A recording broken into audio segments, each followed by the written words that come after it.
السلام عليكم ورحمة الله وبركاته. الحمد لله نحمده ونستعينه ونستغفره ونعوذ بالله من شرور أنفسنا ومن سيئات أعمالنا.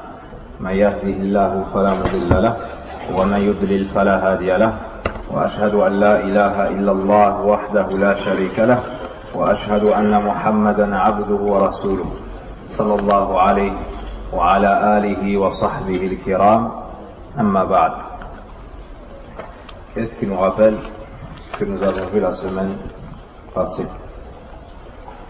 عندما تفضل.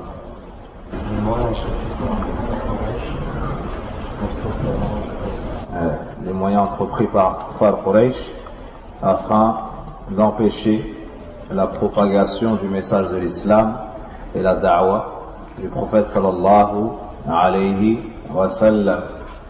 Et on a vu une partie de ces points. Et nous avons vu une partie de ces points. Qui est-ce qui nous les rappelle? J'ai été voir Abu Talib et ses proches, le prophète sallallahu alayhi wa sallam, et ils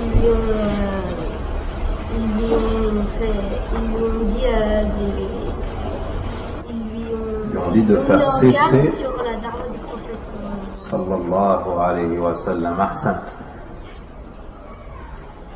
Le premier moyen entrepris par Kufar Quraysh afin d'obstruer et d'empêcher la propagation du message de l'islam et du prêche du prophète sallallahu alayhi wa sallam a été le fait de se rendre auprès de son oncle Abu Talib et de lui dire de faire cesser son neveu et de le mettre en garde contre le prêche de son neveu afin qu'il le fasse cesser immédiatement.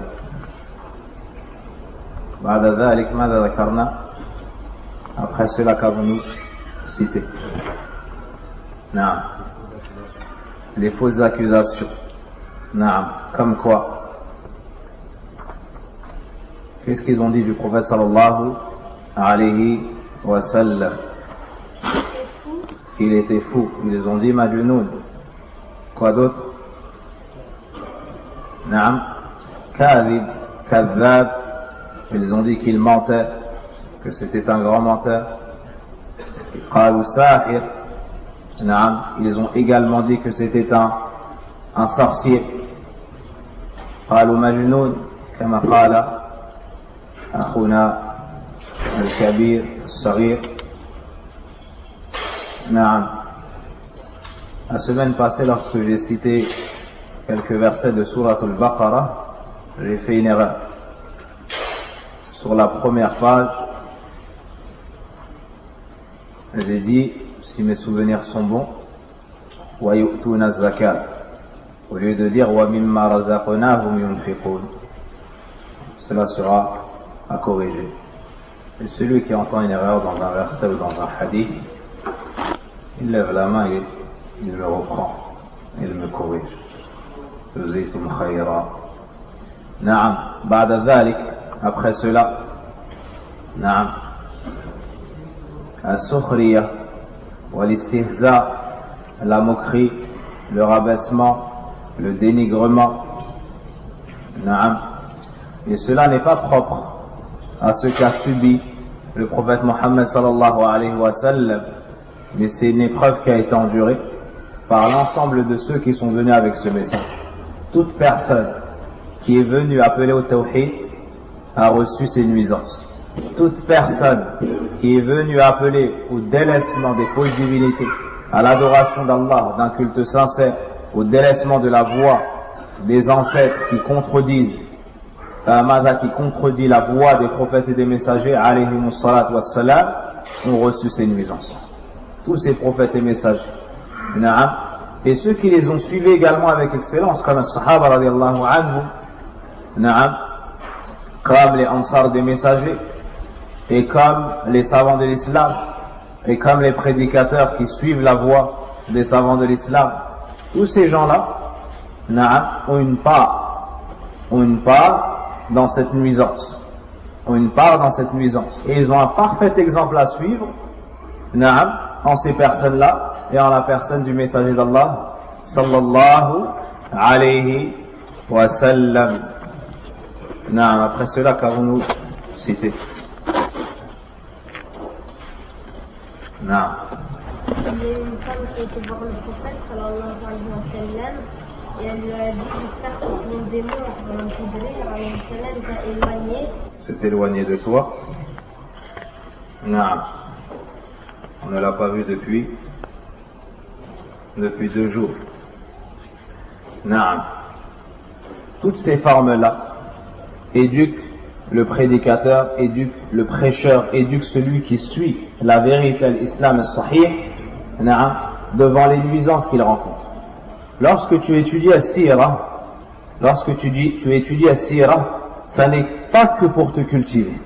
Tu dois aussi t'éduquer, et établir une corrélation entre cette époque et la nôtre, entre ces nuisances-là et les nôtres, entre les causes par lesquelles Allah Azza wa Jalla les a secourus, et la faiblesse que l'on vit nous. Celui qui étudie cela et qui compare verra qu'il y a un clivage évident entre le tamassuk, entre la manière dont s'est cramponné un sahaba radiallahu anhu, sont cramponnés un sahaba à ce din, que ce soit dans l'apprentissage, dans l'endurance, dans la mise en pratique du din, dans la propagation du din, puis dans l'endurance sur les nuisances. Tu verras une grande différence. Et celui qui aspire à l'élévation par laquelle qu'Allah Azza wa Jalla a accordé aux sahaba, il doit étudier cela et regarder comment est-ce que le prophète alayhi salatu wa sallam s'est comporté et comment est-ce que les sahaba radiallahu anhum ont pris de lui ad-din et l'ont mis en pratique. Donc, nous allons poursuivre. Nous avons cité le premier point, le deuxième, et nous sommes arrêtés, si mes souvenirs sont bons, à Sabbul Qur'an. Parmi les moyens entrepris par Kuffar Quraysh pour obstruer ce prêche, pour mettre un frein à la prédication du prophète alayhi salatu wassalam, ou bien mettre même fin au message de l'islam, ils faisaient du bruit lors de la récitation du Coran. Ils faisaient du bruit, que ce soit en tapant des mains, que ce soit en criant, que ce soit en parlant, que ce soit en dérangeant, ils faisaient tout pour qu'on n'écoute pas le Coran. Pourquoi? Car ils avaient connaissance de l'effet du Coran sur les cœurs. Alors qu'ils disaient que ça n'est que magie, ça n'est que sorcellerie, ainsi de suite. Mais la réalité des faits ne pouvait être reniée. C'est que celui qui écoutait le Coran était touché par ce Coran.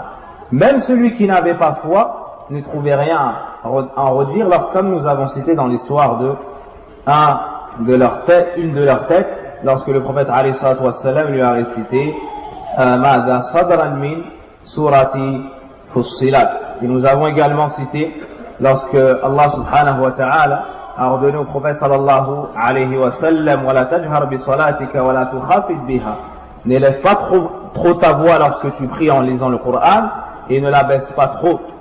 Ibn Abbas radiallahu anhuma nous montre que ceci a été révélé au prophète sallallahu alayhi wa sallam concernant la nuisance qu'il subissait des associateurs.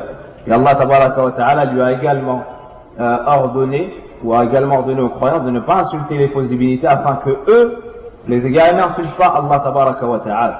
N'insultent pas Allah subhanahu wa ta'ala. Wa la tasubbu alladhina yad'una min dunillah fayasubbu Allah adwan bighayri ilm. En suratu Al-An'am. فهكذا تعلم الداعي كيف يتصرف أو كيف يدعو إلى الله سبحانه وتعالى. Et parmi ceux qui illustrent parfaitement cela, l'histoire de la hijra de Abu Bakr. Prochainement, on va étudier les 2 premières hijras, il al-Habasha, incha'Allah ta'ala. Et une question qui est souvent posée, est-ce que Abu Bakr a fait la hijra? Et comment se fait-il qu'il est le meilleur des compagnons, qu'il n'a pas fait la hijra et qu'il a été devancé, par exemple, par Uthman radiallahu anhu avec son épouse, la fille du prophète sallallahu alayhi wa sallam, Na'am par Ja'far et beaucoup d'autres parmi les Sahaba. Dans la première hijra, ils étaient un petit nombre, dans la deuxième, un plus grand nombre. Et lui a attendu jusqu'à la sortie du prophète sallallahu alayhi wa sallam. Ben sachez que Abu Bakr radiallahu anhu, lui aussi a fait une hijra dans un premier temps. Si ce n'est qu'il s'est arrêté à mi-chemin. Aïcha radiallahu anha nous raconte cela en disant Lamma btuliya al-muslimun kharaja Abu Bakr muhajiran qibal al-Habash. Lorsque les croyants étaient éprouvés, Abu Bakr est sorti pour faire l'hégire en direction de Al-Habasha. Hatta idha balagha Bark al-Ghimad, jusqu'à atteindre un endroit qui s'appelle Bark al-Ghimad, laqiya ibn Darina, un homme qui se nomme Ibn Darina, qui était une tête dans son peuple, wa huwa sayyidu al-Qara. فقال أين تريد يا أبا بكر. Il lui a demandé où veux-tu te rendre. فقال أبو بكر أخرجني قومي. Il lui a dit mon peuple m'a fait sortir, mon peuple m'a exclu. فأنا أريد أن أسيح في الأرض. Donc je veux parcourir la terre. فأعبد ربي, afin d'adorer mon Seigneur. قال ابن الدارنة إن مثلك لا يخرج. Ibn Darina lui a dit quelqu'un comme toi ne peut être exilé. Quelqu'un comme toi, on ne peut le faire sortir. Et il connaissait la valeur de Abu Bakr, la place de Abu Bakr dans son peuple. Mais ceci était reconnu de tous. فإنك تكسب المعدوم وتصل الرحم وتحمل الكلب وتقرئ الضيف وتعين على نوائب الحق وأنا لك جار. Il lui a cité ses qualités, sa générosité, sa noblesse, le fait de lier en parenté, le fait de dépenser pour ceux qui sont dans le besoin, le fait d'accueillir, l'inviter et d'aider les gens en cas de difficulté. Wa ana laka jar farji' fa'bud rabbaka bi babladik. Il lui a dit je serai ton voisin, reviens avec moi et adore ton Seigneur dans ton pays, adore ton Seigneur, yani auprès de nous. Cette parole qu'a dit Ibn Darina, c'est la même parole qu'a prononcée Khadija radiallahu anha lorsque le prophète sallallahu alayhi wa sallam a reçu la révélation et qu'il est rentré apeuré. Lorsqu'il lui a dit j'ai eu peur pour ma vie, elle lui a répondu ces mêmes paroles. Alors Abu Bakr est revenu avec Ibn Darina et il l'a mis dans ce qu'on appelle son jiwar, son voisinage. C'est-à-dire que chez les Arabes, tu ramènes une personne et tu disais un tel est sous mon voisinage. C'est-à-dire qu'il est sous ma protection. Il est formellement interdit à qui que ce soit de le toucher par un mal. Et si on voit cette qualité qu'avaient les gens avant même l'islam. Avant même l'islam. Ceci était sacré pour eux. فارتحل ابن الدارنة فرجع مع أبي بكر. Donc ils sont revenus. فطاف في أشراف كفار قريش. Il a fait le tour des nobles de Quraysh. Et leur a dit إن أبا بكر لا يخرج مثله أو لا ولا يخرج. Il a dit quelqu'un comme Abu Bakr, il ne lui convient pas de sortir, ni qu'on le fasse sortir. Ni volontairement, ni de force. أتخرجون رجلا يكسب المعدوم ويصل الرحم ويحمل الكل ويقرئ الضيف ويعين على نوائب الحق فأنفذت قريش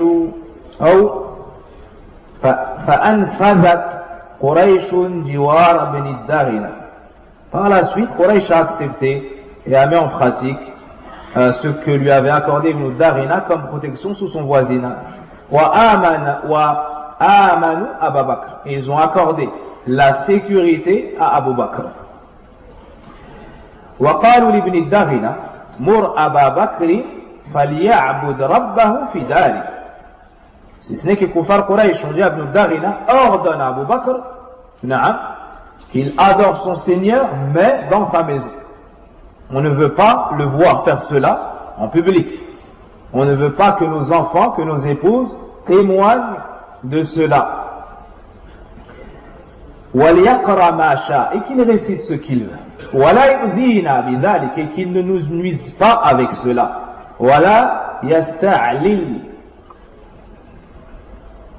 ولا يستعلل به فإن قد خشينا أن يفتن أبناءنا ونساءنا, car on redoute qu'il perturbe, qu'il trouble nos enfants et nos épouses. قال ذلك ابن الدغنة لأبي بكر. Ibn Darina a transmis cela à Abu Bakr. فطافق أبو بكر يعبد ربه في داره.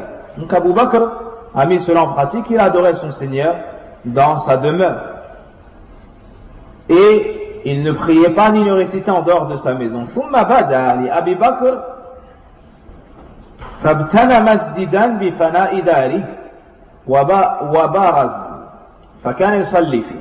Par la suite, Abu Bakr a décidé et a fait le choix de sortir de sa maison et de prier comme, on dirait, dans la cour, ou derrière la maison. C'est-à-dire que ceux qui vont passer vont pouvoir l'entendre et vont pouvoir le voir. Et vont pouvoir le voir. فكان يصلي فيه ويقرأ القرآن. Il y priait et récitait le Coran. ويتقصف عليه نساء المشركين وأبناؤهم. Et les épouses ainsi que les enfants des associateurs se réunissaient auprès de lui. يعجبون ينظرون إليه. Ils étaient étonnés de son état et ils le regardaient. وكان أبو بكر رجلا بكاء لا يملك دمعه حين يقرأ القرآن. Qu'est-ce qui les étonnait? Ils étaient devant lui comme des êtres ébahis. Pourquoi? Elle nous dit, radiallahu anha, que Abu Bakr était un homme qui était très sensible à la lecture du Coran. Il pleurait énormément lorsqu'il lisait le Coran. Et cette information, on la retrouve à la fin de la vie du prophète sallallahu alayhi wa sallam, lorsque le prophète alayhi salatu wa sallam a dit Mourou Abu Bakrin falyusalli bin nas. Lorsqu'il était malade au point de ne pouvoir sortir pour présider la prière, il a dit ordonne à Abu Bakr de présider la prière, de faire l'imam. Aïcha lui a dit cette parole-là, qu'Abu Bakr est une personne trop sensible. Lorsqu'il lit le Coran, on ne peut entendre sa récitation tellement il pleure. Tellement il pleure. Et ici on nous dit Bakka'an. Pas quelqu'un qui pleure simplement, quelqu'un qui pleure beaucoup lors de sa récitation et lors de sa lecture. Il ne peut retenir ses larmes lorsqu'il récite le Coran.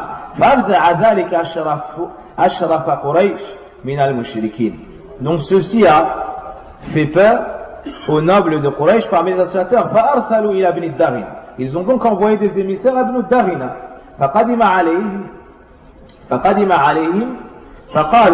Donc il a été convoqué, il est venu et ils lui ont dit Inna kunna ajarna Abu Bakr, nous avions accepté d'accorder le voisinage à Abu Bakr ala ya'buda rabbahu fi dari, à condition qu'il adore son Seigneur dans sa maison. Wa innahu jawaza dhalik, mais il a transgressé. Fabtana masjidan bi fana'i dari, il a pris comme lieu de prière une partie extérieure de sa maison.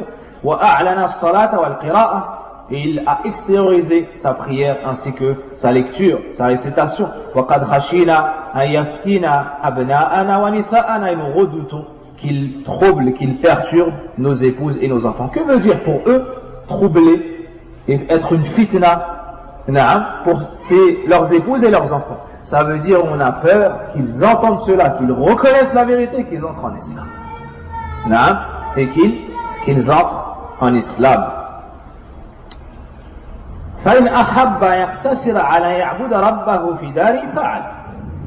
S'il accepte de se restreindre à ce qui avait été convenu, qu'il adore son Seigneur chez lui et qu'il récite chez lui, alors qu'il le fasse.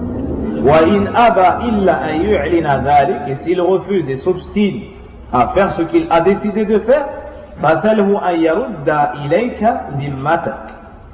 demande-lui alors à ce moment-là qu'il rende, qu'il te décharge du pacte que vous aviez convenu. Du pacte que vous aviez convenu. فإنا كرهنا أن نحفرك ولسنا بمقرين لأبي بكر. فإن كرهنا أن نخفرك ولسنا مقرين لأبي بكر استعلالا. قالت عائشة فأتى ابن الدارنة أبا بكر. Donc ils ont demandé à Ibn Darina de se sortir de cette situation. Soit il force Abu Bakr à faire ce qui est convenu, soit il rompt ce qui est convenu entre eux. Soit il rompt ce qui est convenu entre eux. Car on n'acceptera jamais cela de lui. Aïcha nous dit que Ibn Darina est parti voir Abu Bakr et lui a dit قَدْ عَلِمْتَ الَّذِي عَقَدْتُ لَكَ عَلَيْهِ. Tu sais bien ce que nous avions convenu. فَإِمَّا أَن تَقْتَصِرَ عَلَى ذَلِكَ. Soit tu te restreins à ce que nous avions convenu. وَإِمَّا أَن تَرُدَّ إِلَيَّ ذِمَّتِي. Soit tu me rends cette responsabilité. Yani tu me décharges de ce que nous avions convenu, le fait que je t'accueille, que je t'accorde l'hospitalité et la protection, le voisinage. فَإِنِّي لَا أُحِبُّ أَن تَسْمَعَ الْعَرَبَ. Écoutez, car je ne veux pas que les Arabes entendent أَنِّي أُخْفِرْتُ فِي رَجُلٍ عَقَدْتُ لَهُ. Car je ne veux pas que se répande chez les Arabes qu'on a touché une personne à qui j'ai accordé le voisinage, c'est-à-dire la protection et les droits. Ça c'était honteux chez eux. C'était honteux chez eux. Tu touches à son voisin à qui il a accordé cette protection, tu as ici transgressé très gravement. À ce moment-là, Abu Bakr a répondu la parole du monothéiste, la parole de celui qui place sa confiance en Allah, la parole de celui qui vit at-tawhid à tout moment, dans l'aisance et dans la difficulté, la parole de celui qui connaît Allah tabaraka wa ta'ala, la parole de celui qui sait que la protection elle vient d'Allah, le secours il vient d'Allah, et celui qui décide de tout ce qui se passe dans les cieux et sur la terre c'est Allah tabaraka wa ta'ala, et que les créatures ne sont qu'une cause, et il est seul. Et on lui accorde l'hospitalité. Et il voit devant ces gens-là qui veulent lui nuire. Et lui, il s'obstine à faire quoi? Ou plutôt, il n'accepte que de faire lire le Coran, pas cacher le Coran, et prier, ne pas se cacher pour prier. À la fin, il a répondu à Ibn Darina, Inni aruddu ilayka jiwarak wa arda bi jiwarillah. Allahu Akbar. Et il lui a dit, je te rends ton voisinage, et j'accepte et j'agrée le voisinage d'Allah. Je te rends ton voisinage et j'accepte et j'agrée le voisinage d'Allah. هذا كلام يخرج من موحد ممن عرف ربه في السراء نعم والضراء سرا وعلنا. Ça c'est des paroles qui émanent d'une personne qui connaît Allah tabaraka wa ta'ala, qui connaît Allah dans l'aisance, qui connaît Allah dans la difficulté, qui sait que l'ordre tout entier est dans la main d'Allah subhanahu wa ta'ala. Si l'ensemble des gens se réunissent pour te faire un mal, ils ne pourront le faire, sauf si Allah a décidé de cela. فهذا درس. Voici une leçon ici de Abu Bakr as-Siddiq radiyallahu anhu. Ici ça nous montre quoi? Qu'ils avaient peur qu'on entende le Coran. Ils avaient peur qu'on récite le Coran.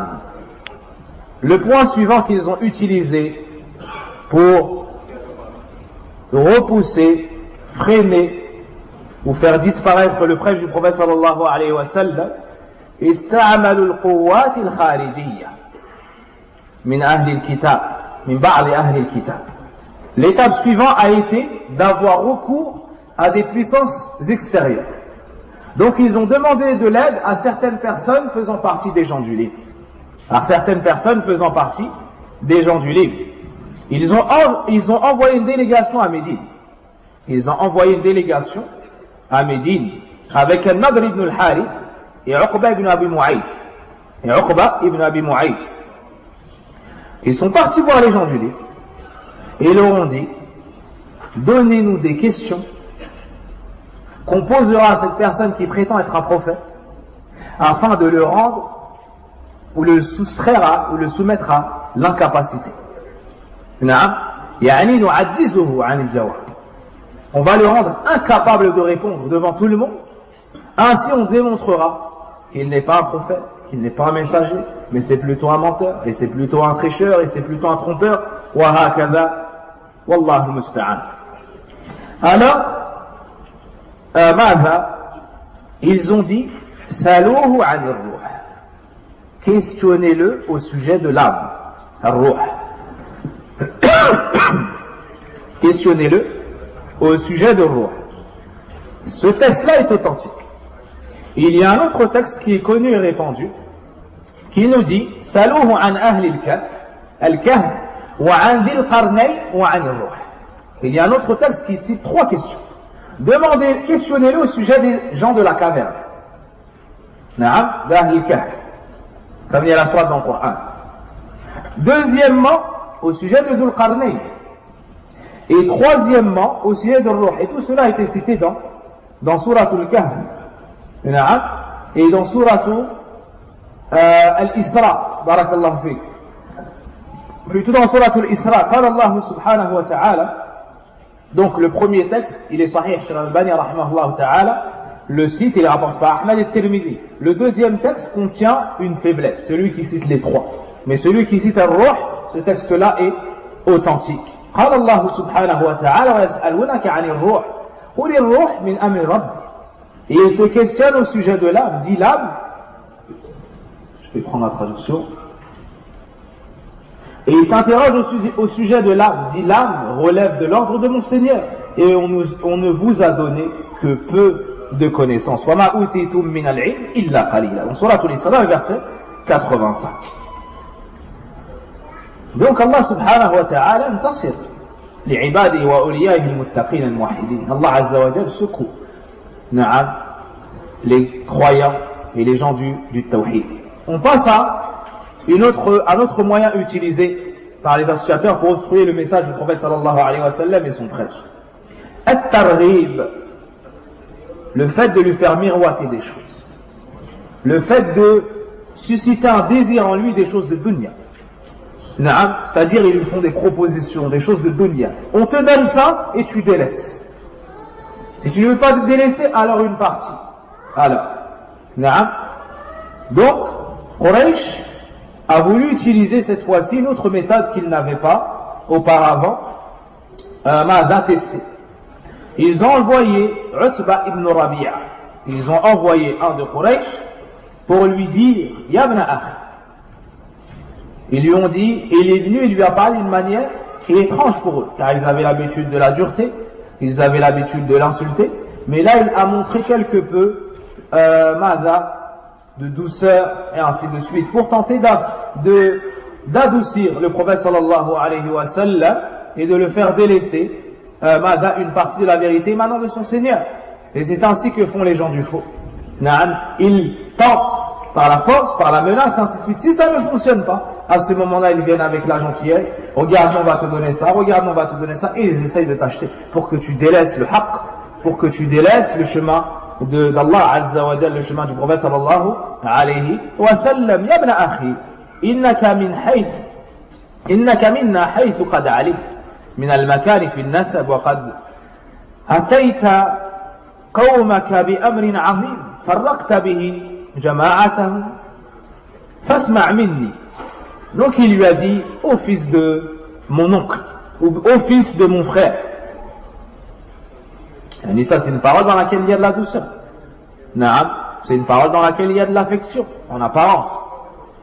Tu as la place parmi nous que tu connais très bien, que ce soit par ta noblesse, ta lignée, mais tu es venu à ton peuple avec une chose très grave.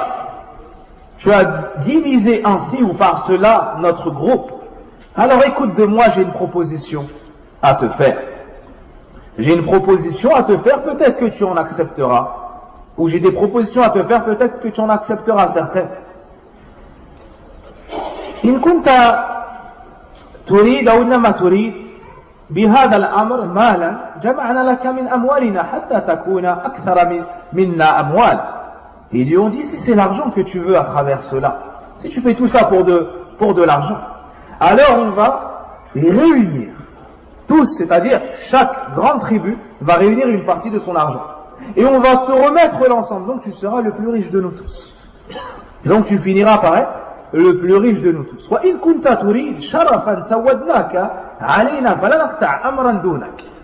Et si c'est la noblesse et le rang social que tu cherches, alors on va faire de toi notre chef, notre Sayyid, le meilleur d'entre nous, la tête, on va te mettre à la tête d'entre nous et on ne prendra plus aucune décision sans ta présence.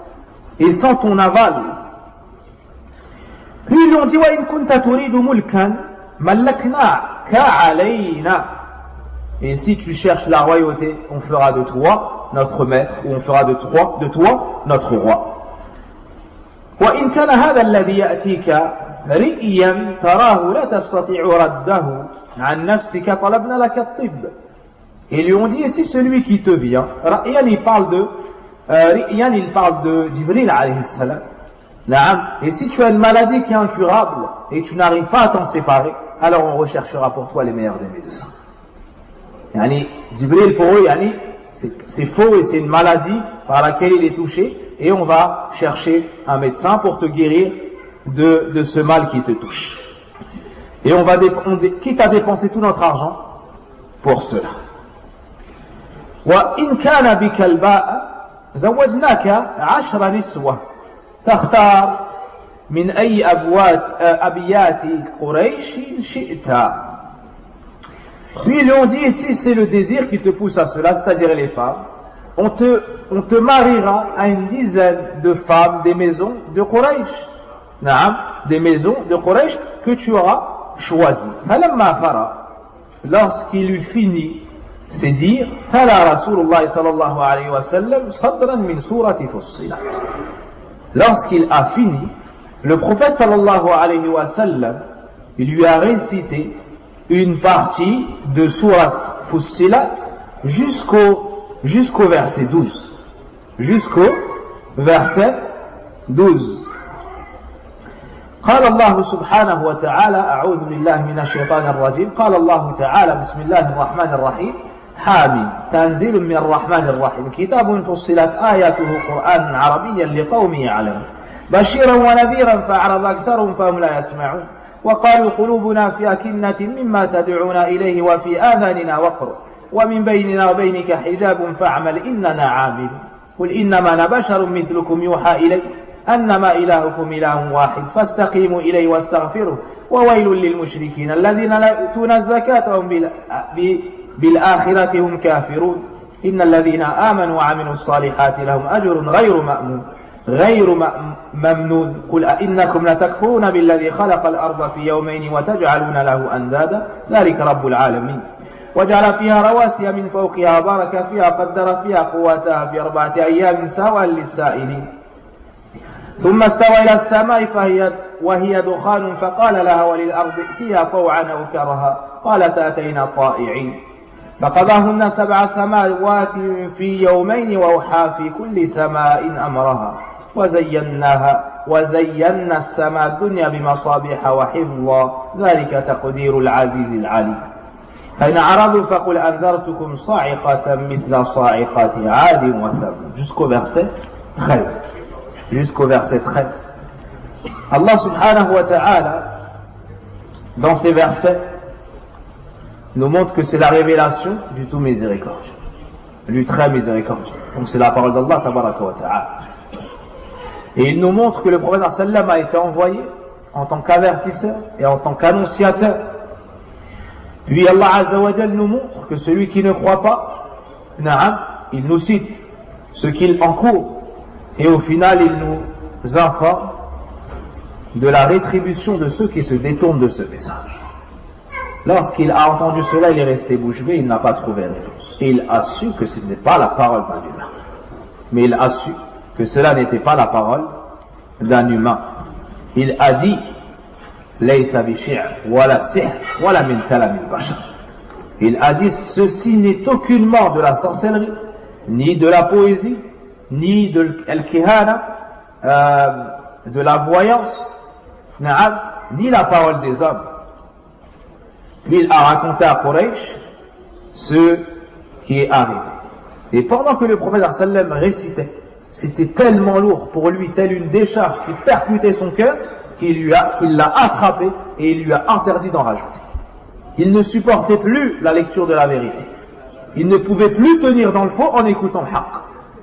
Alors sa seule solution fut d'interdire au prophète sallallahu alayhi wa sallam au nom du lien de parenté. Regardez l'importance, subhanallah, du lien de parenté chez l'arabe. Au nom des liens de parenté. Il l'a sommé de cesser sa récitation. Ensuite, il est rentré chez lui tout perturbé et il ne sortait plus de chez lui. Il ne sortait plus de chez lui. Parce que ça, c'était une ruqya. En réalité, c'était une ruqya de celui qui est malade. Il ne pouvait plus sortir. Abu Jahl, lorsqu'il a vu ce résultat, l'a suspecté, l'a accusé de s'être converti à l'islam. Il a dit, on voit de lui, on pense de lui qu'il n'a fait que pencher vers Mohammed et qu'il a renié la religion de ses ancêtres. Alors que Utba n'avait pas cru, il ne s'était pas converti à l'islam. Il s'est donc mis en colère et il leur a raconté ce qui s'était passé. Et il a juré qu'il ne parlerait plus jamais à Mohammed sallallahu alayhi wa sallam. Donc ceci était un des moyens utilisés par Quraysh al-Targhib, le fait de proposer au prophète sallallahu alayhi wa sallam ad-dunya afin qu'il délaisse une partie de son message. Le moyen suivant était at-Targhib, la menace. La menace, le contraire. At-Targhib, puis at-Targhib. Les gens de Quraysh se sont réunis et se sont mis d'accord. Et ils ont juré par leur plus grande divinité, Al-Lat, Al-Uzza, Manah. Ils ont juré que s'ils voyaient Mohammed sallallahu alayhi wa sallam, ils l'assassineraient. Ils l'assassineraient.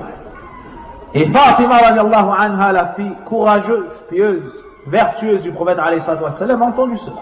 Alors elle a eu peur pour son père. Elle a hâté le pas, elle a couru vers lui, وهي تبكي, en pleurant. Elle était en larmes. دخلت على أبيها وذكرت لها القصة. Elle est rentrée chez son père et il lui a raconté l'histoire. Alors le prophète sallallahu alayhi wa sallam lui a dit, يا بنيتي ائتيني بوضوء أو بوضوء. Il lui a dit, oh ma fille, apporte-moi de l'eau pour faire les ablutions. Al-wudu, c'est l'action de faire sa ablution. Al-wudu, ça c'est l'eau utilisée.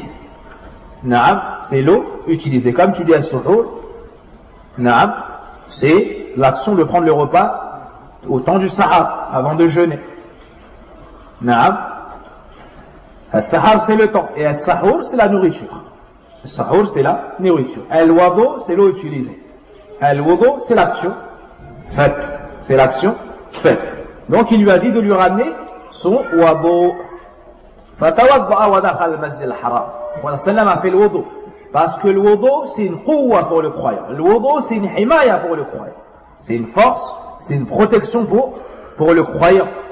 Et c'est une ibada. Donc tu te rapproches d'Allah tabaraka wa ta'ala. Et Allah nous dit kadhalika nunjil mu'minin. Et plus tu es croyant, plus Allah te secourt. Naam. Plus tu es croyant, plus tu as la nusra d'Allah tabaraka wa ta'ala. Il rentre au masjid haram. Falamma ra'awhu qalu ha huwa dha. Lorsqu'ils l'ont vu, ils ont dit le voici. Ils ont dit le voici. Fama istata'u an yanzuru ilayhi. Wa akhadha turaban wa ramawhum. Ils n'ont pas pu le regarder ni le défier. Il a pris du sable ou de la terre, il a lancé cela en leur direction et il a fait dua contre eux. Et il a fait dua contre eux, shahatil wujuh, que leur visage soit déformé. Na'am. Celui qui nous rapporte cela nous dit qu'il n'y a pas une personne qui a été touchée par cela sans que je ne l'ai vu par la suite décédé le jour de la bataille de Badr. Toute personne qui a été touchée par cela, je l'ai vu décéder, na'am, sans avoir été guidé ou dit le jour de la bataille de Badr. Ce hadith Ibn Abbas, inda Ahmad rahimahullah ta'ala. Puis il y a eu l'étape suivante. Ça a été les châtiments corporels. La mise en pratique des menaces. Abu Jahl, par exemple, alayhi la'natullah, n'entendait pas une personne s'être convertie à l'islam sans qu'il ne l'agresse. Naam, et pour beaucoup, c'était des faibles. Naam, donc il venait, il les attrapait, il les martyrisait, il les frappait, il les dénigrait, il se moquait d'eux jusqu'à ce qu'ils renient l'islam. Et il leur disait, t'insultes Mohammed et je te laisse. Et il leur disait, dis que tu adores Allah et l'Uzza, sinon tu resteras ainsi. Et il les torturait, et il les forçait. Et il les forçait à prononcer la parole de kufr. Mais Sahaba, de par leur grand iman, ils passaient. Allahu Akbar. Donc le point suivant, c'est al-i'tida al-jasadi. C'est la torture corporelle. C'est la torture corporelle. Après avoir utilisé tous les moyens, en vain, Quraysh ont vu que rien n'allait pouvoir repousser ces gens dont la foi avait pénétré les poitrines, dont la foi s'était mélangée dans les qouloub, dont la foi s'était ancrée dans les cœurs. Alors ils ont dit, on va les frapper, on va les agresser, et cela les fera sortir de leur religion, car Mohammed sallallahu alayhi wa sallam ne pourra pas les défendre. Nous sommes nombreux, nous sommes forts. Ils ont commencé par qui?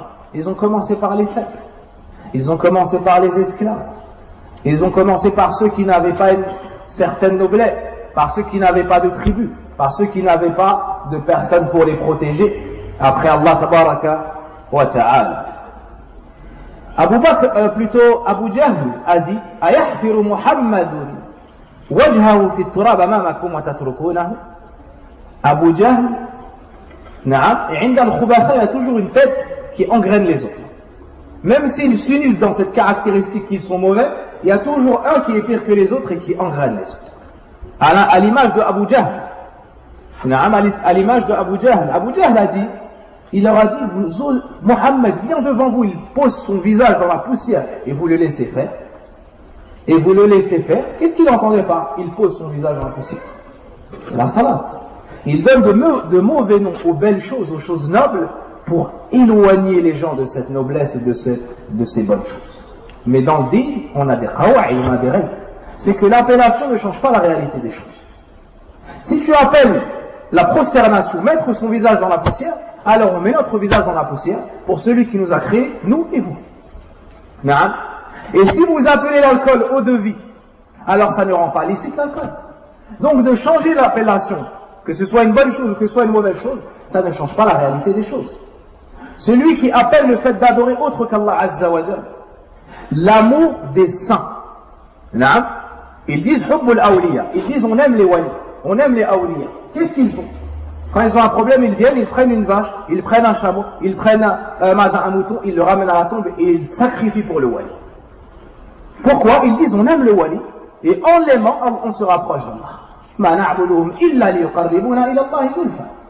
Inna Allah yahkumu baynahum fima hum fihi yakhtalifun. Inna Allah la yahdi man huwa kadhibun kafar. Ils ont changé le nom. Ils ont changé le nom du shirk en disant on se rapproche d'eux pour se rapprocher d'Allah. On les adore pour se rapprocher d'Allah. Allah Azza wa Jal n'a pas fait de différence par l'appellation. Il a dit Allah ne dit pas celui qui est grand menteur, na'am, kafir. Ça c'est une qaïda très importante. Changer l'appellation des choses ne change pas le jugement. Ne change pas le jugement. Comme on l'étudie dans le livre Al-Qawa'id Al-Arba'a. Donc, ils ont fait ce pacte-là. Il a juré par Allah, par l'Uzza, que la in ra'aytu, si je le vois venir faire cela, la ata'anna ala raqabati. Na'am, je marcherai sur son cou. Alors, suite à cette parole-là, ata Rasulullah sallallahu alayhi wa sallam yusalli. Le messager sallallahu alayhi wa sallam est arrivé auprès de la Kaaba et a fait la prière. Que s'est-il passé? Il est venu voir Quraysh, il leur a dit le voici, qu'allons-nous faire? Et le pire d'entre eux, à ce moment-là, s'est levé. Ou plutôt, ça c'est dans un autre hadith. Ici c'est Abu Jahl lui-même qui est venu. Il a essayé de mettre en pratique ce qu'il avait promis de faire. Que s'est-il passé? Il s'est arrêté brusquement et il s'est protégé le visage ainsi. Alors ils lui ont dit, que t'arrive-t-il? Il a dit, il y a une tranchée remplie de feu. Naam, il a vu devant lui une tranchée remplie de feu, alors que tous ceux qui étaient autour de lui ne voyaient pas cela. Tous ceux qui étaient autour de lui ne voyaient pas cela. Faqila lahu malak. Ils lui ont dit, que t'arrive-t-il? Parce qu'il a marché à reculons, il s'est protégé le visage et il a voulu se sauver. Faqila lahu malak. Il a dit, il y a entre moi et lui un fossé minnar, un fossé rempli de feu. Et je vois des choses avec des ailes, dotées d'ailes. فقال رسول الله صلى الله عليه وسلم لو دنا مني لاختطفه أو لاختطفته الملائكة عضوا عضوا. S'il se serait approché de moi, les anges l'auraient décapité membre par membre ou membre après membre.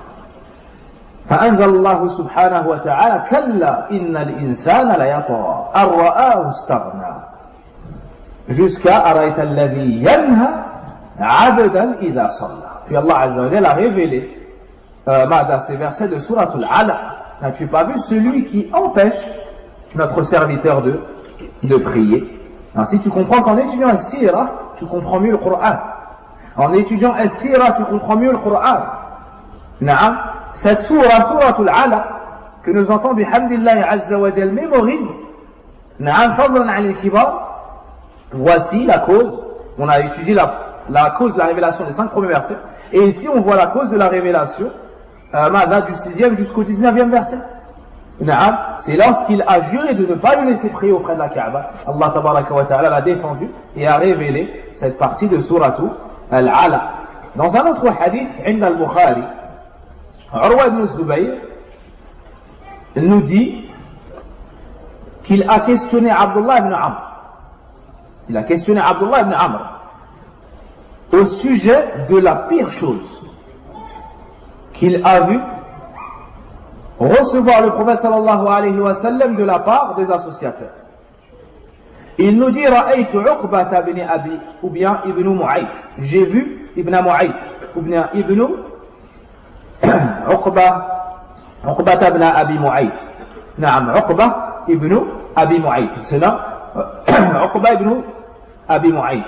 J'ai vu donc Ra'aytu Uqbata ibn Abi Mu'ayt جاء إلى النبي صلى الله عليه وسلم. Il est venu voir le prophète sallallahu alayhi wa sallam وهو يصلي, alors que ce dernier était en prière. فوضع رضاه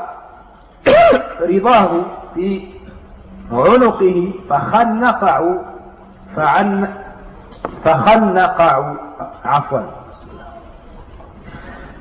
فخنقه خنقا شديدا. Il nous dit, la pire chose que j'ai vue, c'est qu'un jour Uqba ibn Abi Mu'ayt est venu voir ou s'est approché du prophète sallallahu alayhi wa sallam alors que ce dernier était en prière.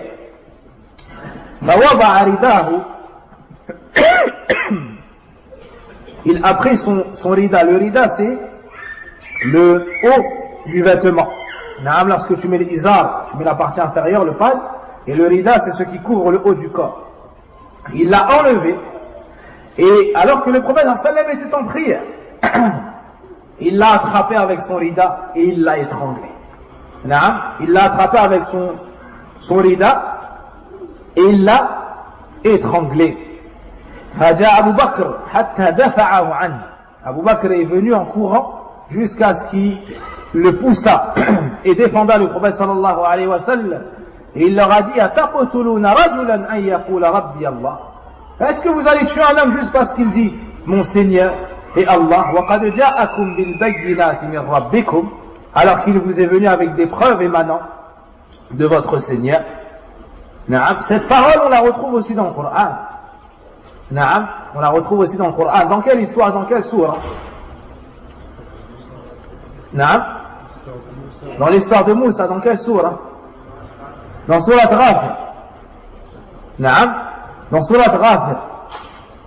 C'est un homme croyant. Min ali Fir'aun yaktumu imanahu. C'est un homme parmi les suiveurs de Fir'aun. Taïb, en apparence.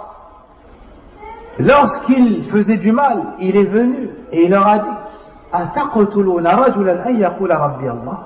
Est-ce que vous allez tuer un homme juste parce qu'il dit mon Seigneur Allah, wa qad ja'akum bil bayyinati min rabbikum, et alors qu'il vous est venu avec des preuves manifestes émanant de votre Seigneur? Les ulama ont dit, Abu Bakr est meilleur que Mu'min Ali Fir'aun. Abu Bakr est meilleur que Mu'min Ali Fir'aun. Pourquoi? Pourquoi Abu Bakr est meilleur que lui? Parce que lui a caché son islam. Parce que lui a caché son islam, alors qu'Abu Bakr l'a montré. Alors que lui est venu avec finesse pour aider les gens du iman. Alors que Abu Bakr est venu avec clarté pour secourir Ahl al-Iman. Donc les ulama ont dit qu'Abu Bakr est meilleur que Mu'minu Ali Fir'aun. L'imam al-Bukhari Muslim nous rapporte également, c'est la parole d'Abdullah ibn Mas'ud radiallahu anhu, dans laquelle il nous dit بينما رسول الله صلى الله عليه وسلم يصلي عند البيت وأبو جهل وأصحابه جلوس. Il nous dit, Abdullah ibn Mas'ud nous raconte une histoire. Abdullah ibn Mas'ud, il faut savoir que c'est un de ceux qui ont le plus subi, parce qu'il fait partie des premiers convertis à l'islam, et c'était un simple berger. Naam, il n'avait pas sa tribu pour l'aider et le défendre. Et il fait partie de ceux qui sont convertis en premier. Naam, il fait partie de ceux qui sont convertis en premier, de ceux qui ont appris le Coran de la bouche du prophète sallallahu alayhi wa sallam. Et si Allah nous facilite, il convient de donner son haqq à ce sahabi en matière de conférence, en matière de khutbah. Abdullah ibn Mas'ud, lahu kalam ajib. Il a des paroles, yani, jamila, jiddan. Il a de magnifiques paroles de par l'éducation qu'il a reçue du prophète alayhi salatu wassalam. Il nous dit, qad nuhirat jazurun. Il nous dit, un jour on a sacrifié une chamelle. On a sacrifié une chamelle. Abu Jahl a dit, ayyukum yaqumu ila sala jazuri bani fulan. Abu Jahl a dit, qui d'entre vous va aller récupérer le placenta, ou ce qui sort lors de l'accouchement d'une femelle? Qui est-ce qui va récupérer cela? Pourquoi faire? Et sachant que ça, c'est une chose qui est répugnante pour l'ensemble, et c'est une chose qui a une odeur nauséabonde. Et c'est une chose qui a une odeur nauséabonde. فيأخذه فيضعه في كتفي محمد إذا سجد. Regardez, subhanallah, le point de khubth que peut atteindre la personne quand elle s'éloigne d'Allah tabaraka wa ta'ala et son cœur s'endurcit encore pire qu'une pierre. Regardez la parole de Abu Jahl. Il dit, qui d'entre vous va aller récupérer? C'est son neveu, c'est son neveu, orphelin, qui a grandi auprès des leurs, le meilleur d'entre eux, tout le monde le reconnaît, tout le monde connaît ses qualités. Mais comme il a dit là, il est Allah, regardez maintenant ce qu'il veut lui faire. Il dit à ses amis, qui d'entre vous va aller récupérer le placenta de la chamelle qui a mis bas dans telle tribu et qui attendra que Mohammed se prosterne pour lui mettre cela entre les omoplates, pour lui mettre cela entre les épaules. فَانْبَعَثَ أَشْقَى الْقَوْمِ. Le pire d'entre eux est parti. Qui est le pire d'entre eux? Est-ce qui a accepté cette mission shaytaniyya? Ibn Abi Mu'ayt. Uqba ibn Abi Mu'ayt, encore celui qui avait tenté de tuer le prophète sallam en l'étranglant. Lorsque Abu Bakr radiallahu anhu est venu à son secours après Allah tabaraka wa ta'ala. Alors, il est parti récupérer cela. Et lorsque le prophète sallallahu alayhi wa sallam s'est prosterné, فَلَمَّا سَجَدَ النَّبِيُّ sallallahu alayhi wa sallam وَضَعَهُ بَيْنَ كَتِفَيْهِ. Lorsque le prophète sallam s'est prosterné, il lui a mis cela entre les épaules.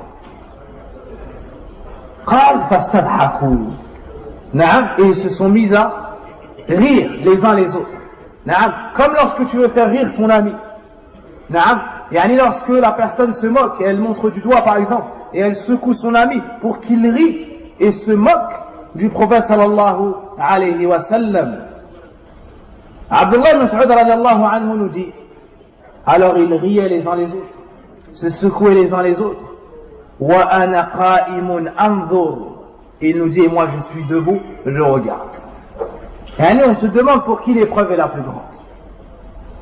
Pour l'amour du sahabi, tel Abdullah ibn Mas'ud qui voit son bien-aimé dans cette situation et il ne peut rien faire, ou bien pour le meilleur des prophètes et messagers qui est prosterné en train d'adorer Allah Azza wa Jal par la meilleure adoration, il est le plus proche d'Allah Azza wa Jal et on ne le respecte pas dans son propre peuple, dans sa propre famille, et on lui met sur le dos le placenta de la chamelle. Et il nous dit, et si j'avais une force, si j'avais une tribu, si j'avais des gens pour m'aider, alors j'aurais pu enlever le placenta. عن ظهر رسول الله صلى الله عليه وسلم, du dos du messager d'Allah صلى الله عليه وسلم, والنبي ساجد ما يرفع رأسه Le prophète sallam est resté prosterné malgré cela et il ne relevait même pas sa tête. Et il ne relevait même pas sa tête. حتى انطلق إنسان فأخبر فاطمة جاءت وهي جويرية jusqu'à ce qu'une personne aille chercher Fatima, la fille du prophète sallallahu alayhi wa sallam, et on voit encore une fois son courage. Parmi les caractéristiques et les qualités de Fatima radiallahu anha, par lesquelles elle se distinguait des autres femmes, les savants citaient plusieurs choses. Parmi ces choses-là, le fait qu'elle ne demandait rien et elle ne se plaignait jamais à son époux. Elle ne se plaignait jamais. Et parmi ses qualités, al-shaja'a. Parmi ses caractéristiques, c'est celle qui ressemblait le plus au prophète sallam dans son éloquence et dans sa démarche. Dans son éloquence et sa démarche. Et qu'Allah nous facilite d'étudier la biographie de Fatima radiallahu anha. Lorsque et on nous dit dans ce hadith, Wahiya Juwayriya, c'était une petite fille. C'était encore une petite fille. فجاءت فطرحت عنه ثم أقبلت عليهم تشتمهم. تشتمهم وتشتمهم.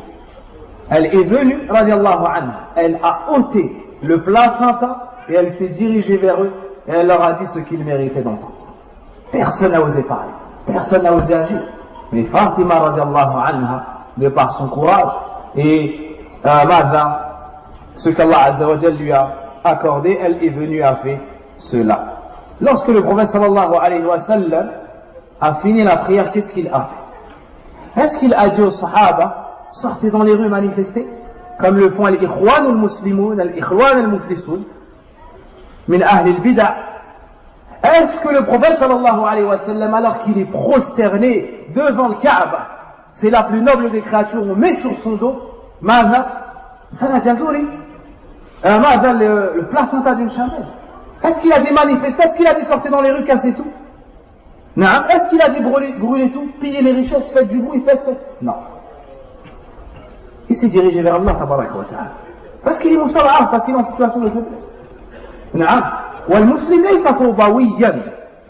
Et le musulman, c'est pas un semeur de troubles. Lahu din mundabit. Il a un din, il a une religion qui l'éduque, qui lui dit comment se comporter dans telle situation, dans telle autre. Et ça ne fait pas partie de mes habitudes de citer la politique. Même si on me réclame cela.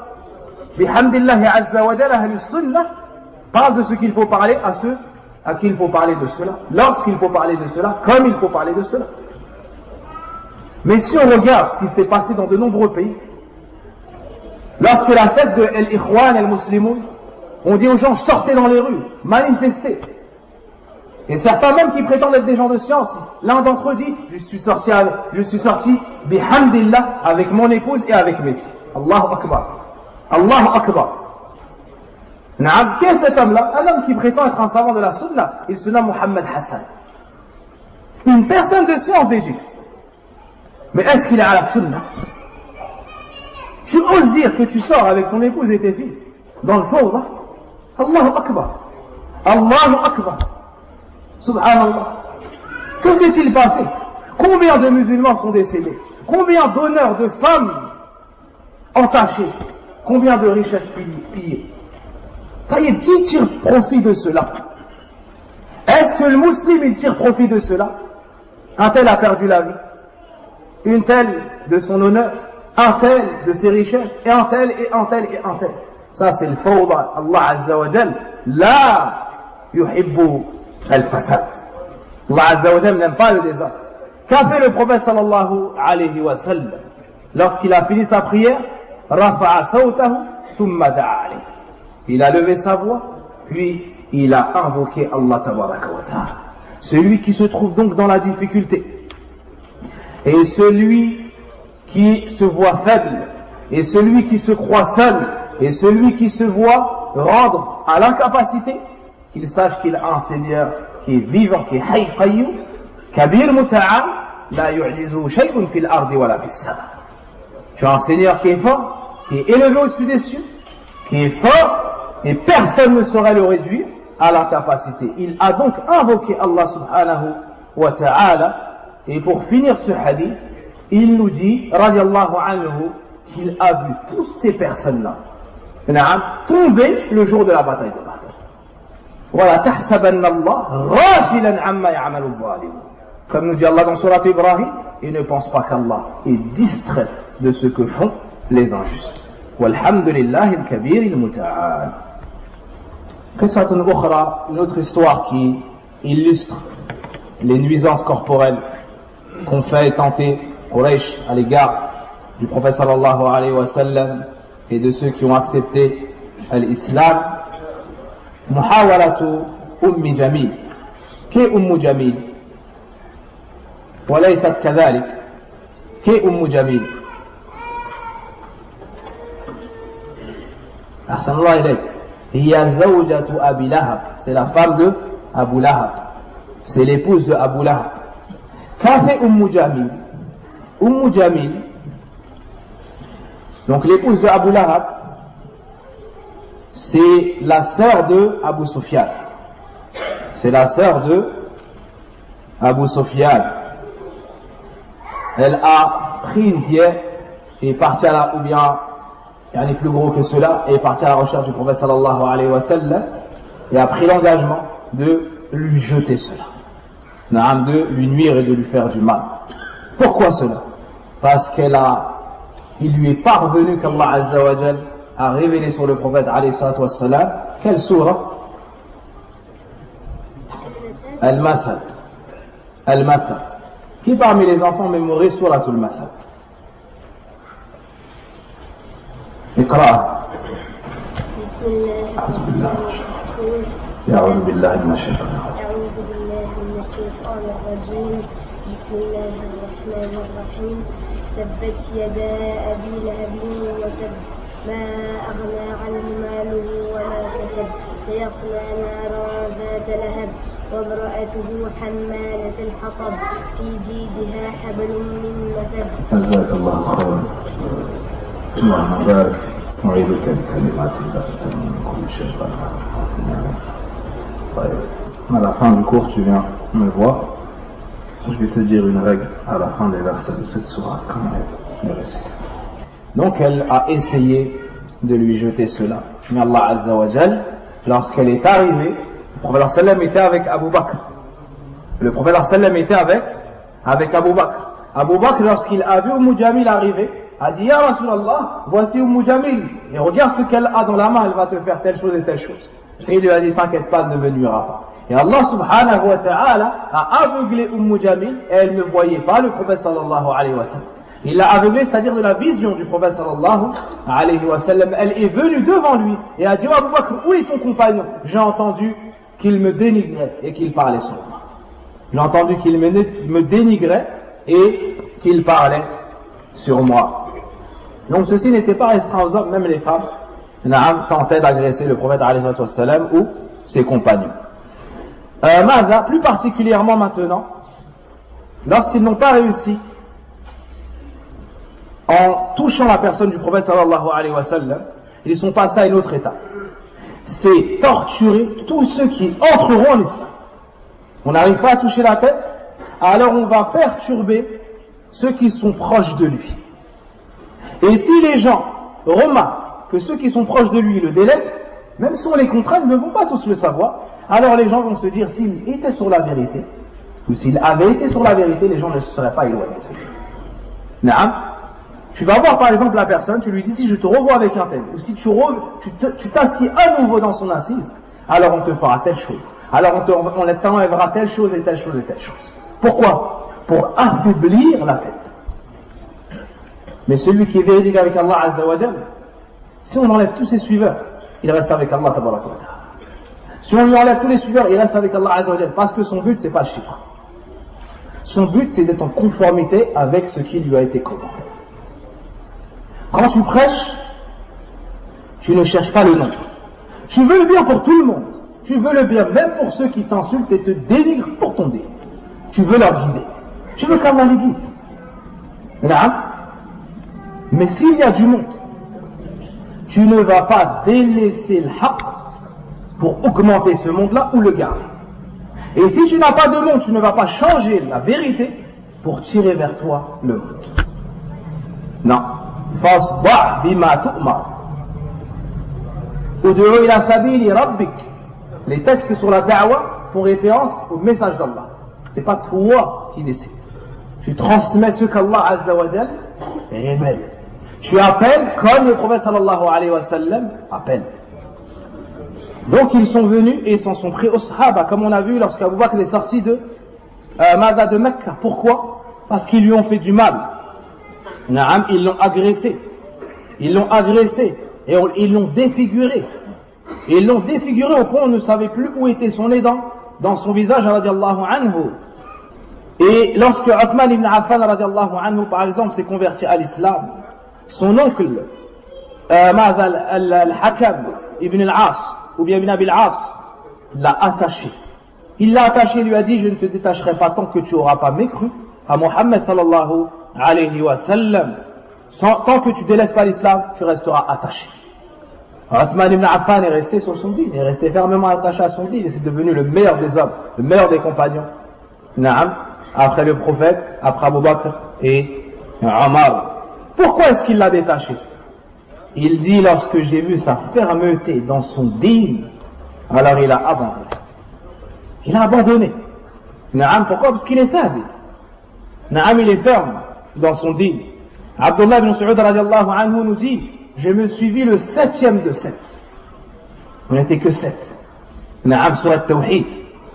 Il y avait Abu Bakr, il y avait Ammar, il y avait la mère de Ammar, Soumayya, il y avait Suhaib, il y avait Bilal et il y avait Miqdad. Ils étaient 7. Allahu Akbar. Au jour d'aujourd'hui, juste dans le masjid, juste dans l'assise, on est combien? Subhanallah. Mais wallahi, tout notre nombre. Naam, on n'équivaut pas à un sahaba. On n'équivaut pas à un sahaba. Naam, ils n'étaient pas beaucoup, ils étaient 7. Allahu Akbar. Mais ils avaient din, al-haq. Ils avaient thabat, ils avaient l'ilm, ils avaient l'amal, ils avaient l'ikhlas, ils avaient le sidq ma Allah subhanahu wa ta'ala. Et ils ont propagé avec véracité. Et aujourd'hui, vous êtes un fruit de ces sahaba. Vous êtes un fruit. Comme ils sont restés fermes, ils ont mémorisé le din et ils l'ont transmis, vous l'avez reçu au jour d'aujourd'hui. Savez-vous ce qu'ils ont fait à Abdullah ibn Saoud?